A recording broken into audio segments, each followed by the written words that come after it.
Hey, what's up, guys? Jamie, Kylie, and Dean coming at you live from all over the world. God, I love that statement. And we're a little late. Sorry, guys.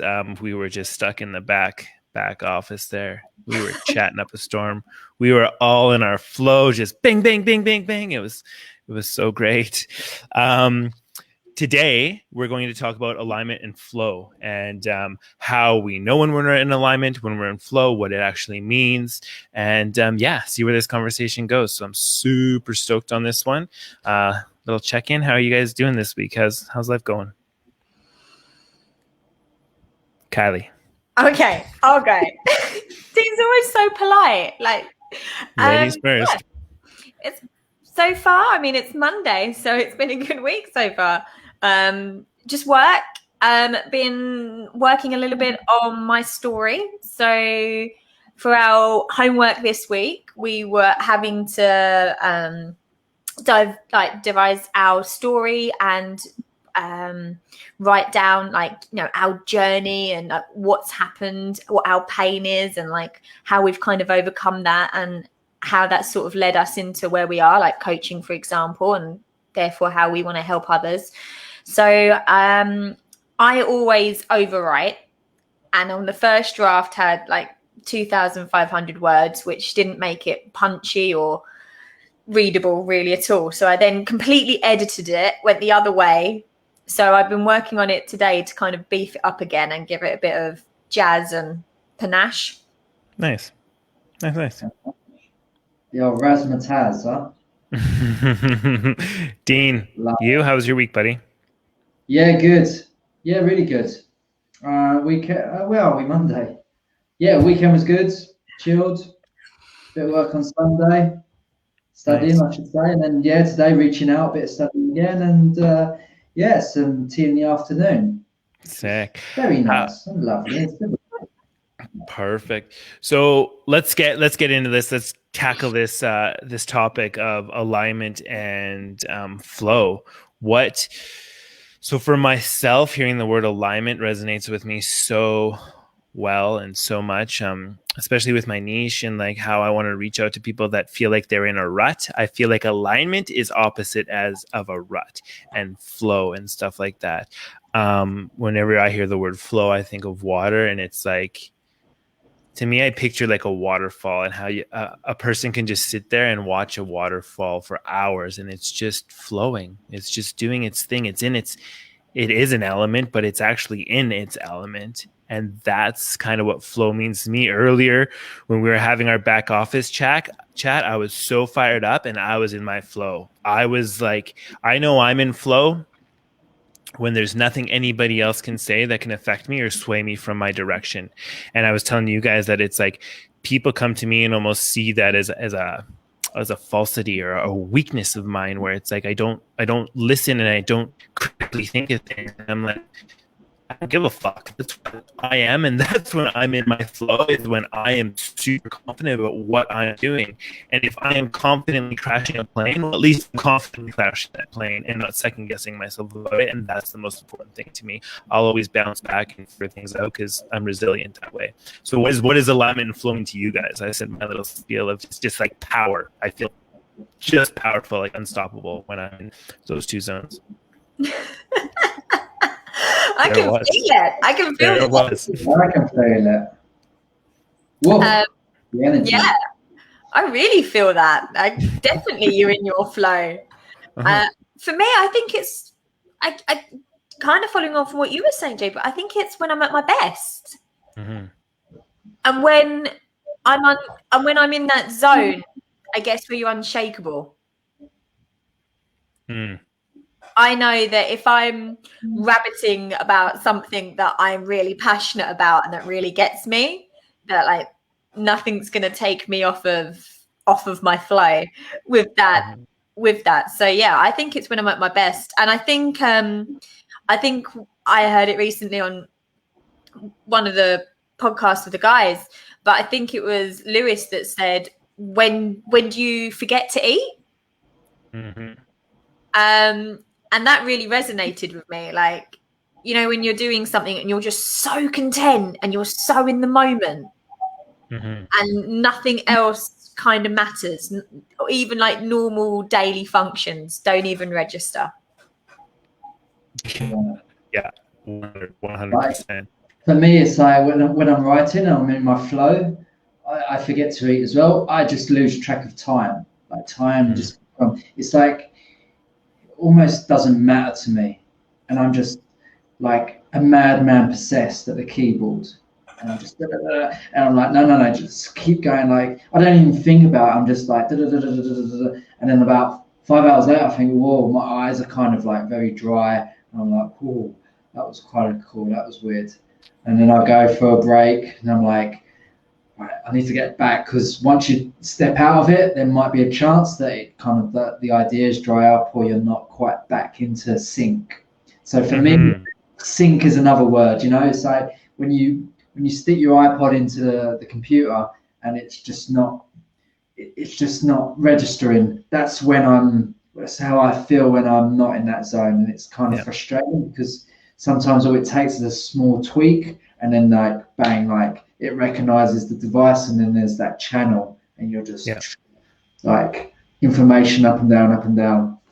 So for me, sync and flow, alignment, they're all pretty much the same. So, I like that for sure. So what are some questions we could ask people that would help them find maybe if they're in their flow or in alignment, or what they do that gets them there? Because I believe that every single person can experience that work in that not work, that alignment and flow. But for people that are sitting there going like, I don't know what the hell you guys are talking about. What are some other questions that you ask someone to see like what resonates with them, what would get them into that flow? I don't know. It's like, I do not register with what you're just asking me. Jamie, I don't think Dean and I can hear you. Can you not hear me? You've gone all robotic. You've gone pixelated as well. We want to see that pretty face. It's a great freeze frame. You look fantastic. How about with the tongue sticking out as well. You look like a very happy dog. Oh no. So, how about the dogs that are like content and they've got like a bowl of water, and they stick their tongue out a little for the air to touch it. That's how you look. But you look great, honestly. You look fantastic. Don't worry about that. I mean, you've never looked better. My back? No, your tongue's still. No. You're fuzzy wuzzy. Okay, you two are gonna have to take over. You guys are gonna have to do it until I get back. All right. Okay, so go on, Kylee. What was the question? I think Jamie was saying, like, what would we ask someone who's a bit stuck or in a rut? How can they find alignment? What do they look for when they're like in the zone? How does that resonate with them? I think that's what I heard. I mean, I think I'd start with what makes you happy. Like, what are your moments where you're so enraptured? Like what we were just talking about. What moments can you think of when you're so enraptured with what you're doing that nothing else matters? Like normal daily tasks, time, the things that we were just talking about. Like, can you pinpoint one of those moments, and then build on it from there? So, what are you? If you can find something like that, then what are you doing right now, today, this week, that's then moving you towards doing that more and more? So it's not just a one-off. So this is now becoming a habit, a pattern. Like, what are you doing to sort of build on that? And I guess you can't necessarily pinpoint one of those moments, to then try and find it. So, like, what does bring you joy? Like, what does bring you some happiness? Or what do you want to be remembered for? So I guess trying to suss out what that magic thing is for you. some people might be lucky enough that it comes to them straight away. Some people you might need to explore that with. Yeah, and sure. that to see how you can make that bigger, how you can make that more of a pattern. What about you? So you're talking about habit, you're talking about patterns, but let me ask you a question. Say someone comes to you and they say, I don't know. I don't really have any passions. I don't really have any hobbies.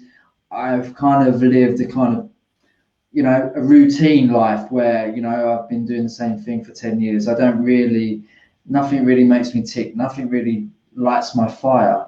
What do I do then? Because that could be a possible answer. No, and absolutely. And that's what I was saying. That's what I meant by, because some people it would come easy to be able to answer that, and some people it won't. So that's when I would go down that route of, well, what do you want to be remembered for? Are there moments that you can pinpoint that you just enjoy? It doesn't have to necessarily be that you're so in the zone that everything else goes by, but what are the little things that you enjoy? What do you want to be remembered for? And try and get some answers around that, and then build on it from there. Yeah. Am I back? You're back, James. Yeah. Sorry, Jamie. I was going to say to Dean, what would you do in that situation?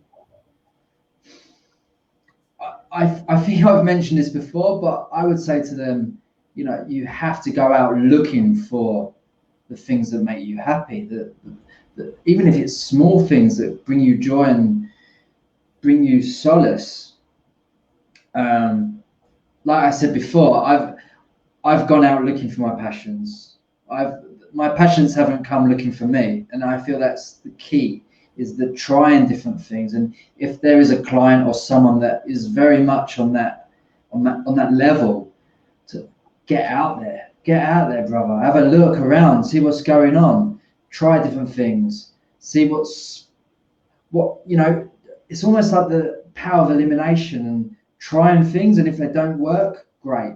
You're one step aligning closer to what you do want to do. And I think that's key, because I feel people get a little bit frustrated. They try something and they're like, no, that's not for me. So I'm stuck. There's nothing else for me to do. But if it's fitness, if it's learning, if it's a new hobby, cooking, it can be anything. I mean, there's so many things you can do. Even if it's going for a long walk or hikes, there's something for everyone. So just get out there and try different things. And, I would kind of that would be my task for them, would be like, right, what are the methods you're going to take to get you closer to find out what you do like, and then putting the ball back in their court, and then maybe come up with a 3-tier plan where, they go out and they try different things, or they do, maybe they can incorporate a social element, because I think that's key as well. A lot of people don't like doing things on their own. So if there's that social aspect tied into it, where, I don't know, they go and play tennis, or they go and do CrossFit, that's very popular at the minute, where they're not alone and they're socializing while doing it, I think that could ease them into it far easier than they would just going on their own and, meeting strangers for the first time. I think that's a key element. Well, you've got that accountability too. Yeah, absolutely. And that's always key, because we're more likely to show up and do something if we've got someone that's holding us accountable, and we don't want to let someone else down. But I love that trial and error, like as you said. Even if you're doing activities or whatever it is and it doesn't seem to be your thing, that's okay, because you're one step closer to finding out what your thing is. Yeah, totally. And like, have you guys ever talked to that person or been around that person where you're like, oh, do you like this? And they're like, no. Do you like this? No. Do you like that? No. And then you're like, have you tried any of those things? No. It's like that, I'm going to say it, is the wrong mentality to finding what you're close to. If a person is so closed off that they're not even willing to try something else, it's just an uphill battle, right? A big thing too is like, ask yourself, what could you talk about for hours? Most people, when you ask them the right question, they can talk for hours. And I used to do this. I got a little story about this in my old job, because I didn't much like my old job, which is everyone knows that. And so I'd find my bosses who were like the lead hands or whatever, and I'd figure out what they like to talk about. So as soon as I didn't like talking about it, but I knew that if I got them talking about it, I'd get to sit there for a couple hours and listen to them yap my ear off about what they really loved about, and then I didn't have to work, and it was awesome. I was like, I'm gonna go in the office for a nice break because it's -50 outside, and listen to somebody talk about, I don't know what it was, who knows, fishing or something like that I wasn't into, but this person loved it. So you just sit there, nod your head, be interested. And so that's that thing, you find out what they're passionate about, because everybody has that passion.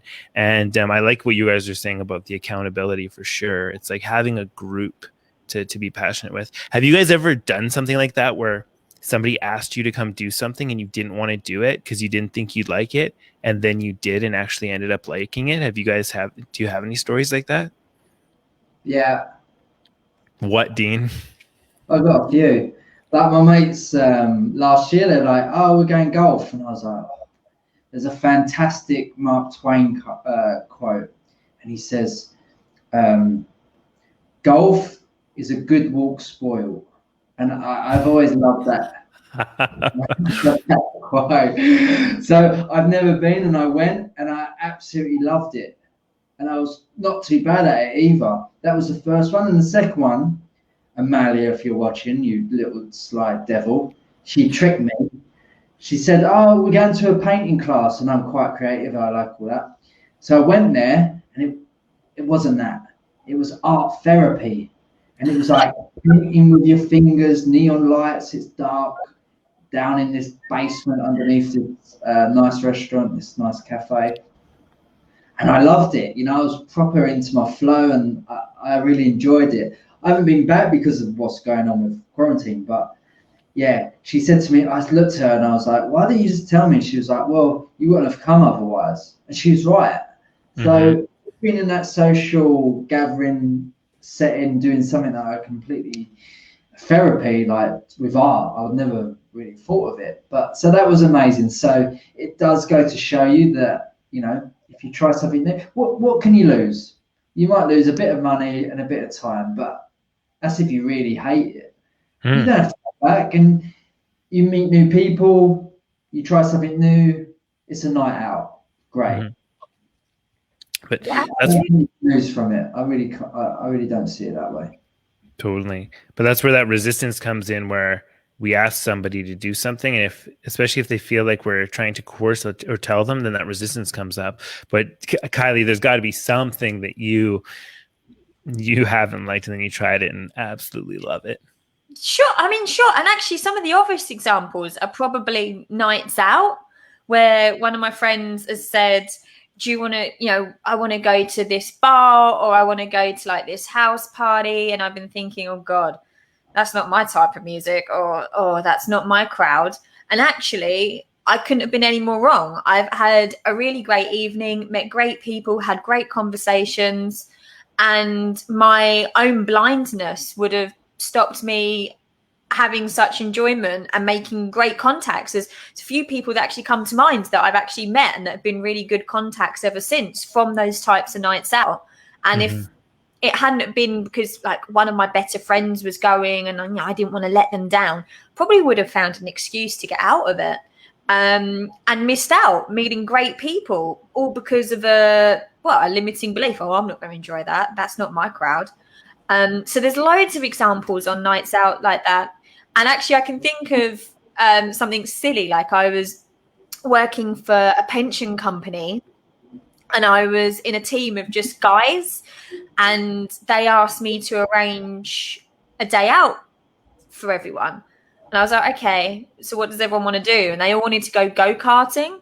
And I was just like, oh, I had a great day. I found myself being very competitive, which I didn't know about myself. So, it's those silly moments, isn't it, where we hear something and we don't even give it a chance. So why is that? That's where I want to delve into, because we've all experienced that. Every single person on the planet experiences it. I experience it all the time. Why though? Like, why is there that resistance to trying something new? I think that it's to do with we have a preconception of that. it could be the preconception of the sport or the event, and we've kind of, I think what happens is we have predetermined it in our heads, and we've already played it out in our heads, how it's going to go, who's going to go, what am I going to get out of it, how it could end up. So I feel that we've already played a version of the event before it's happened. So what was your version about golf, for example? Why did you not think you'd like it? What did you play in your head? I don't know. You got a stick and there's a ball, and you just. I mean, it doesn't excite me. It doesn't excite me. But then I love football, and it's just, 11, 22 men on a field kicking a ball about. Mm-hmm. So I don't know. I guess, mm-hmm. and I see it on the telly, and everyone's like clapping, mm-hmm. and it's boring, isn't it? Mm-hmm. They're like golf buggies going about. I mean, don't get me wrong, the skill and the level is incredible. Don't get me wrong, but it doesn't really excite me. It doesn't really jump off the page. Yeah, totally. I don't know. I think in my mind that it's not really my cup of tea, but it might be your cup of tea, and you might be drinking this cup of tea for the rest of your life. So why not just drink the bloody tea? Just give it a go. And take a sip. If it's not for you, say, chuck it over your shoulder. We need to get you down a crazy golf course. Oh, I love it. That crazy golf. Now there you go. Oh, see, we found it in. A bit of crazy golf. We can have some shots. Yeah. What's a crazy golf? You don't have crazy golf? If you explain it to me, I might. Whoa. So we have like sort of fun little golf courses. So like each one will be like a mini obstacle, like you have to hit through like a windmill. We call it mini golf. Oh, okay. Well, we call it crazy golf. Mm-hmm. Yeah, same. And there's and usually there's a bar attached to it, so you can have a drink, maybe do some shots for whoever misses, and like every time you miss a shot, like you have to then take a shot, so you can make a night out of it. Nice. Yeah. Nice. If Sam Nelson's watching, we love golf. We love golf. Totally. I was thinking that when you were saying that the whole time. But golf was one of my things too, where I was like so against it, because I had that preconceived belief about it, that it was something different. It was for like the hoity-toity. It was for old people golf. Like, this isn't a young person's sport. You know what I mean? It was just like all these things I told myself in my own mind that, maybe once I heard my dad probably didn't golf. He didn't golf. I don't know if he's ever golfed in his life. And so right from them, I was like, oh, dad doesn't like it, then, I must not like it, kind of thing. But like even with Kylee, like go-kart, the word go-kart just sounds fun. Like, why did you think that it wasn't going to be fun? You know what I mean? Because I don't like fast things. And B, I'm not much of a adrenaline junkie. I know it's not that much of a I mean, I don't like theme parks. I'm petrified of heights. So if anyone wants to work on me in the NLP world, please. So yeah, and I just thought, the boys are going to get all get silly and competitive with each other, and I thought, this is going to be such a boys' day out. Yeah. And I had a great day. I found, because it was really quite exciting, because everyone started to try to like bump each other off and like try and create accidents. And I don't know why, but that was quite exciting. And then also when I could see that I was actually going up the leaderboard and actually was beating some of the boys, then I got really excited. Did you have problems parking now, or was that? My parking is terrible, Dean. We shouldn't go there. You have no idea how many. I don't have a license. So Dean, you don't have a license. Crazy. That's super crazy. So interesting. So coming out of that, it's like I think you get told this when you're a kid, that you're never going to know unless you try. Like, You're just not going to know if you like it or not until you try.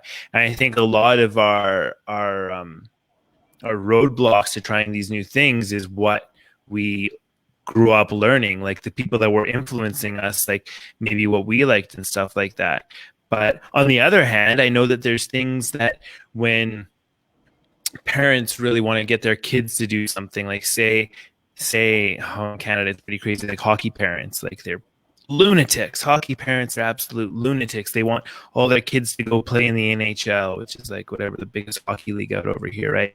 And they make their kids do this, and they're so competitive. Or other parents want their kids to be ballerinas, so they put them in the dancing, and they put so much pressure on them, and the kid doesn't like it. So that's like the opposite spectrum, where it's like you want to like introduce people to things in a certain light so that they want to try it and have fun with it, not force something down someone's throat so they never want to do it again.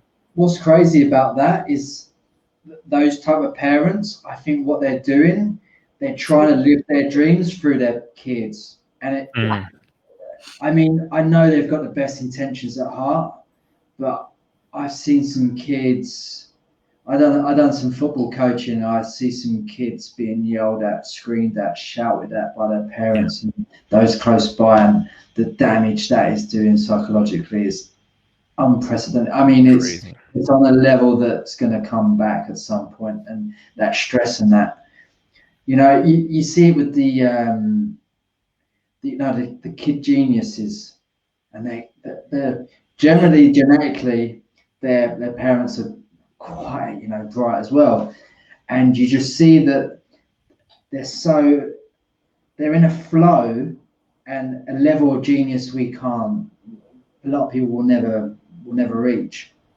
But there's always a side effect, and a lot of these kid geniuses, their social intelligence is diabolical. I mean, so much so that it's going to have a crazy effect on them growing up. And they're going to struggle to find their place within the world, and even like tasks we take for granted, like going to the shops and interactions and talking to people, they're going to really struggle with. So it's kind of interesting that you want to be in a flow that's actually not just one. You don't want to be like this tunnel vision flow. You want to actually flow in different states, in different settings, with different people, if you can.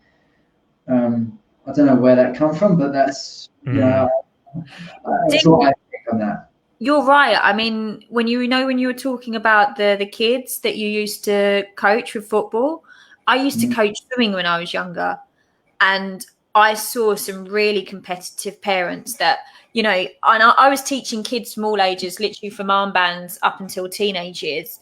And I saw some kids about 6, 7, 8, and our parents were starting to, restrict diets so that they were a particular weight and, all that sort of thing.